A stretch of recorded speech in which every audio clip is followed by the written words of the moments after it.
Assalamualaikum warahmatullahi wabarakatuh. Sahabat suara hati. Ketika seorang hamba mulai mengenal Tuhannya, ia perlahan menyadari bahwa tidak ada satupun kebaikan yang benar-benar berasal dari dirinya. Ilmu yang membuat manusia dihormati, kelembutan yang menenangkan hati orang lain, keberanian yang mengalahkan rasa takut, kesabaran yang menanggung ujian, bahkan setitik kasih yang mengalir kepada sesama, semuanya hanyalah pantulan dari sifat-sifat Allah yang Dia izinkan tampak pada diri seorang hamba. Manusia bukanlah matahari yang memiliki cahaya, melainkan laksana cermin yang memantulkan sinar. Selama cermin itu bersih dari debu kesombongan dan noda hawa nafsu, maka pantulan cahaya itu akan semakin jernih.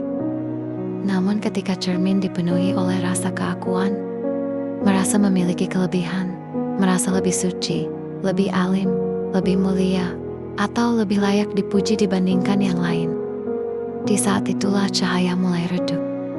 Bukan karena Allah berhenti memberi cahaya, melainkan karena cermin telah tertutup oleh dirinya sendiri. Inilah rahasia makrifat, yang semakin dekat kepada Allah, justru semakin kecil melihat dirinya. Karena yang ia lihat hanyalah kebesarannya. Maka, ia tidak lagi sibuk mempertahankan nama, kedudukan, atau pujian manusia. Sebab ia sadar bahwa tidak ada sesuatu pun yang pantas disandarkan kepada dirinya, selain kelemahan dan kefakiran di hadapan Allah. Allah berfirman, "Dan bukanlah engkau yang melempar ketika engkau melempar, tetapi Allah lah yang melempar." Ayat ini bukan sekadar berbicara tentang peristiwa perang, tetapi juga mengajarkan bahwa di balik setiap amal yang diterima, terdapat kehendak dan kekuasaan Allah.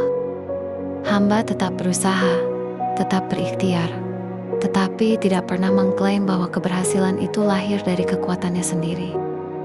Allah berfirman, "Tidak ada daya dan tidak ada kekuatan kecuali dengan pertolongan Allah." Karena itu, orang yang mengenal Allah tidak akan mabuk oleh pujian. Ia tidak akan merasa dirinya sumber ilmu ketika ilmunya bermanfaat. Tidak merasa dirinya penyelamat ketika mampu menolong orang lain. Dan tidak merasa dirinya suci ketika banyak beribadah.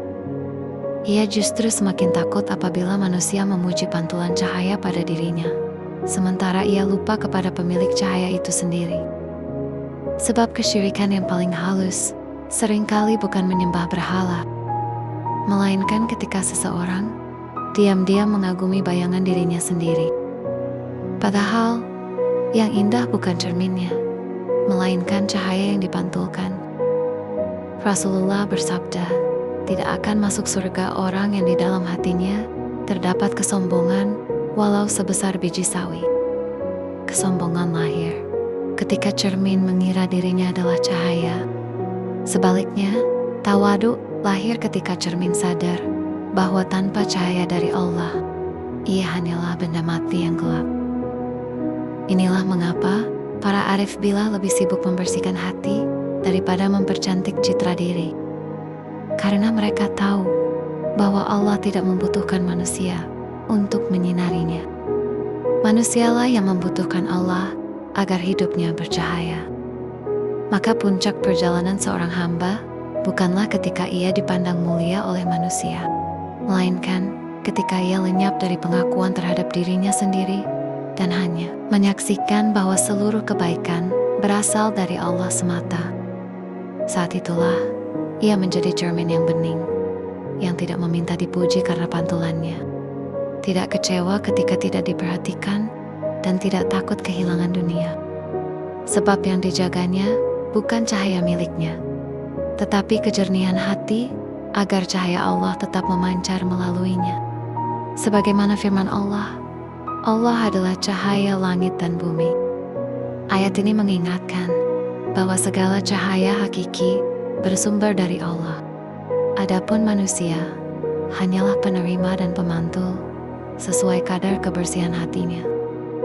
Semakin jernih hati seorang hamba karena iman, ikhlas, dan takwa, semakin tampak pada dirinya akhlak yang mulia.